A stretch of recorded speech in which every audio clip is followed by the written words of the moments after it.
ఓం నమో భగవతే రుద్రాయ.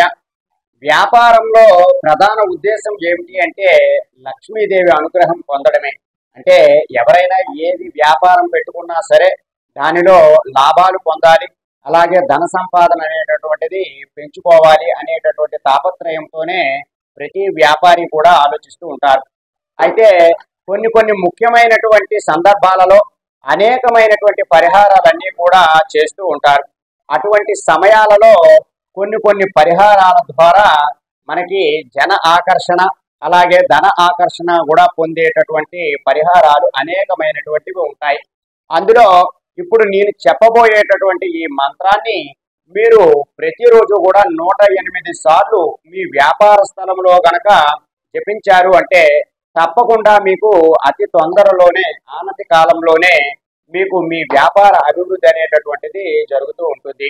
ఇంకా ధన సంపాదన అంతా కూడా మీ వ్యాపార స్థలం నుండి పొందే అవకాశాలు చాలా ఎక్కువగా ఉంటాయి. ఈ మంత్రము మీరు మీ వ్యాపార స్థలంలో 108 సార్లు జపించడానికి ప్రయత్నం చేయండి. అయితే ఆ మంత్రం ఏమిటి అంటే ఓం కమల వ్యాపారస్య విధాన నాశిని ధన ఐశ్వర్య ధాత్రి స్వాహ. మరొకసారి చెబుతున్నాను, ఆ మంత్రం చూడండి. ఓం కమల వ్యాపారస్య విధాన నాశిని ధన ఐశ్వర్య ధాత్రి స్వాహ.